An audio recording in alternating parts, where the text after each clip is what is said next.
नमस्कार, मी आहे प्रफुल्ल केदारे आणि आपण पाहत आहात मीडिया भारत न्यूज. या महाराष्ट्राला नाट्याची एक वैभवशाली परंपरा आहे. अण्णासाहेब किर्लोस्करांपासून ते खाडीलकरांपर्यंत जर आपण पाहाल तर कुशल भद्रिके असतील, सिद्धार्थ जाधव असतील, ही नाट्य परंपरा केदार शिंदेपर्यंतची अशीच टिकून ठेवलेली आहे. हाच धागा पुढे सरसवत यावर्षी एस-एस-टी कॉलेज जे उल्हासनगरमध्ये आपल्या शैक्षणिक गुणवत्तेसोबत इतर कलागुणांना वाव देण्याचा प्रयत्न करत असते. यावर्षी पुढाकार घेऊन एस-एस-टी महाविद्यालयाने श्री सिद्ध ठाकूरनाथ एकांकिका स्पर्धेचं आयोजन केलं आहे आणि त्याला या आसपासच्या महाविद्यालयांपासून भरघोस असा प्रतिसाद मिळतोय. याचं आयोजन जे आहे ते एस-एस-टी महाविद्यालयातील संजीवनी सांस्कृतिक समितीचे मुख्य तुषार वाकसे यांच्या नेतृत्वाखाली होतंय. नक्की सर, हा अतिशय समृद्ध करणारा अनुभव आहे. मला वाटतं की ठाणे जिल्ह्यामधील एखाद्या कॉलेजने पुढाकार घेऊन अशा एकांकिका स्पर्धेचं आयोजन करणं ही मराठी संस्कृतीमध्ये नाट्य संस्कृतीमध्ये भर टाकणारी गोष्ट आहे. नक्की या आयोजनाचा उद्देश काय आपला? सर, जसं तुम्ही आत्ता बोललात, की ठाणा विभागाच्या पुढे या साईडला एवढ्या मोठ्या स्पर्धा होत नाहीत. सगळ्या स्पर्धा ह्या मुंबई किंवा मुंबई उपनगर किंवा मग पुणे, नाशिक ह्या साईडला होतात. पण ठाणा आणि इकडला जो ग्रामीण भाग आहे, या इकडले जे स्पर्धक आहेत, जे कलाकार आहेत, त्यांच्यासाठी एक मोठा व्यासपीठ मिळत नव्हता. तर तोच विचार करून आमच्या संजीवनी कल्चरल कमिटीमध्ये आमचा एक ड्रामानॉमिक्स एक डिपार्टमेंट आहे. त्या ड्रामानॉमिक डिपार्टमेंटचे सुदर्शन पाटील सर, हर्षल सूर्यवंशी सर आणि सदान सर म्हणून आहेत. आम्ही सगळ्यांनी एकत्र बसून एक असा विचार केला, की आपल्याला नाट्य क्षेत्रात जर काय करायचं आहे, कारण हे सगळे जे आहेत हे नाट्य क्षेत्रातले मोठे-मोठे आमच्याकडले चांगले कलाकार, दिग्दर्शक आहेत.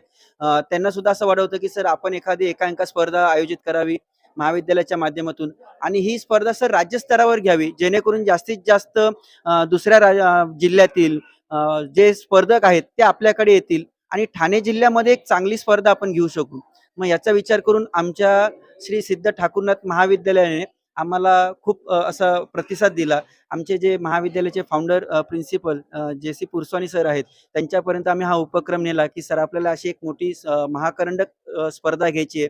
तर सरांनी लगेच आम्हाला होकार दिला आणि आम्ही या स्पर्धेच्या तयारीला लागलो आणि सर आम्ही जशी स्पर्धा तयारीला लागलोय, आम्हाला मुंबई उपनगर, ठाणे, नाशिक, नगर, चिपळूण, वसई, विरार या सगळ्या भागातून आम्हाला खूप प्रतिसाद मिळाला. सर पहिलंच वर्ष असताना सुद्धा आम्हाला इथे जवळपास एक 35 ते 40 आमच्याकडे एकांकिका स्पर्धांनी सहभाग घेतलेला आहे.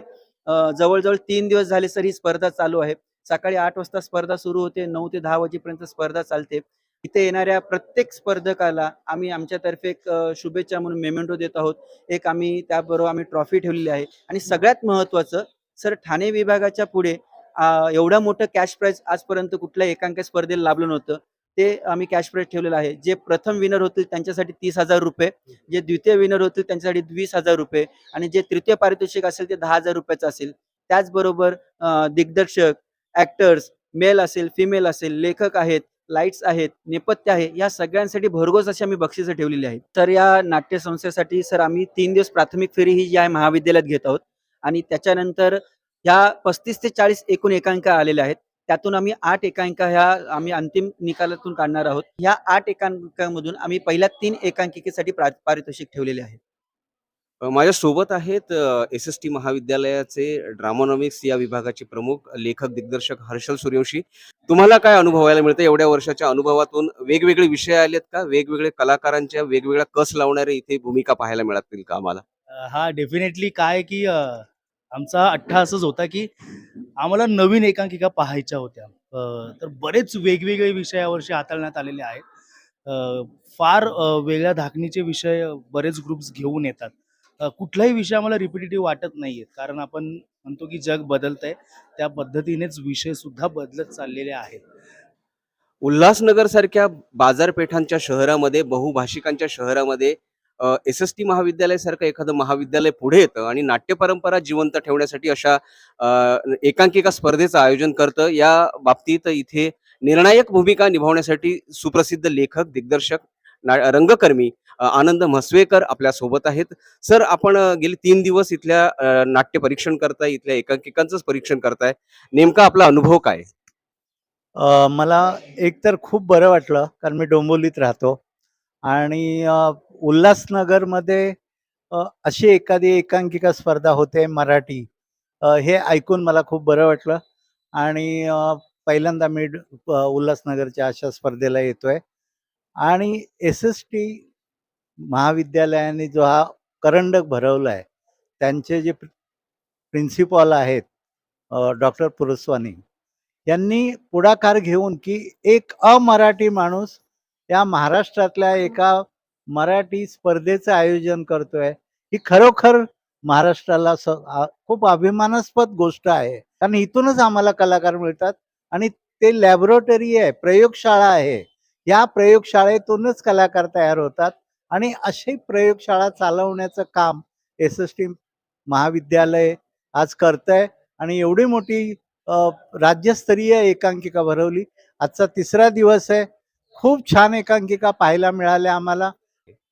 अ, वैविध्य आहे विषयांचं. वेगवेगळे विषय इथे हाताळले गेलेले आहेत आणि तरुणांचे विषय आहेत सगळे. आत्ताच्या ज्या काही समस्या आहेत त्याच्यावरती हे सगळं भाष्य आहे आणि निश्चितच माझी आता प्रेक्षकांना अशी विनंती आहे, आता प्राथमिक फेरी तर पार पडली. आता याच्यानंतर ह्याच स्पर्धेची 27 तारखेला कल्याणच्या आचार्य यात्रे रंगमंदिर इथे सकाळी 11 वाजल्यापासून ते संध्याकाळी 7 वाजेपर्यंत याची अंतिम फेरी पार पडणार आहे. तर उल्हासनगर आणि परिसरातील सगळ्याच प्रेक्षकांना माझी नम्र विनंती आहे, की त्यांनी जास्तीत जास्त संख्येनं आम्ही जो काही आत्ता निकाल लावणार आहोत किंवा ह्या सगळ्या मुलांनी जे काही केलेलं आहे, त्याच्यातल्या निवडक 8 ते 9 एकांकिका तुम्हाला तिथे बघायला मिळतील. आत्ताच मी सांगत नाही किती असतील आणि काय असतील. पण त्या सगळ्या सर्वोत्तम एकांकिका तुम्हाला तिथे बघायला मिळतील आणि इथली मुलं काहीतरी वेगळं मांडू पाहतायत, वेगळं सांगू पाहतायत.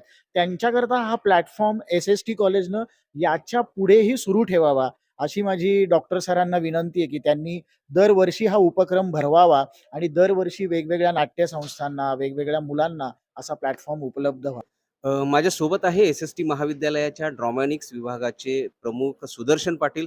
सर, आम्हाला 27 तारखेची प्रचंड उत्सुकता आहे आणि तुम्ही गेली महिनाभर हा करंडक यशस्वी करण्यासाठी प्रयत्न करताय. 27 तारखेचं यश तुमच्या डोळ्यापुढे तरळतंय का? आणि असेल तर ते चित्र कसं असेल? खूप खर्चाचा विषय सगळा हा असतो. प्राईज झाले, मग संघ येणार आणि मग सगळं. पण त्या खर्चाकडे न पाहता एक सांस्कृतिक देवाण-घेवाण म्हणून आम्ही यांच्याकडे बघतोय. ही सगळी जी मुलं येतात, त्यांची नवीन-नवीन कॉन्सेप्ट आणतात. त्यांचे प्रॉब्लेम ते आपल्या कले थ्रू मांडत असतात आणि हे मला वाटतं फार महत्त्वाचं आहे, बिलकुल. की नाट्यमय चर्चा होणं, नाट्यमय डिबेट होणं, एक आदान-प्रदान होणं अत्यंत महत्त्वाचं आहे, जे की यामधून होतंय. एकंदरीत आपण पाहिलंय की गेल्या 3 दिवसापासून एस-एस-टी महाविद्यालयामध्ये या एकांकिका करंडक स्पर्धेची रेलचेल चालू आहे. महाराष्ट्रातल्या विविध महाविद्यालयातून विद्यार्थी येत आहेत, वेगवेगळे विषय हाताळत आहेत. 27 तारखेला प्रचंड उत्सुकता लागली आहे. महाराष्ट्र हा नाट्यवेढा आहे. आसपासच्या सर्व उपनगरामधील नाट्यवेड्यांना या निमित्तानं आमंत्रण आणि निमंत्रण आहे की या नाट्यस्पर्धेमध्ये यावं, अशी एस-एस-टी महाविद्यालयाची विनंती आहे. निश्चितच मराठी संस्कृती, मराठी साहित्य, मराठी नाटक जगवण्यासाठी एस-एस-टी महाविद्यालयाचं हे सशक्त पाऊल निश्चितच समाजाला प्रेरणा देणारं आहे.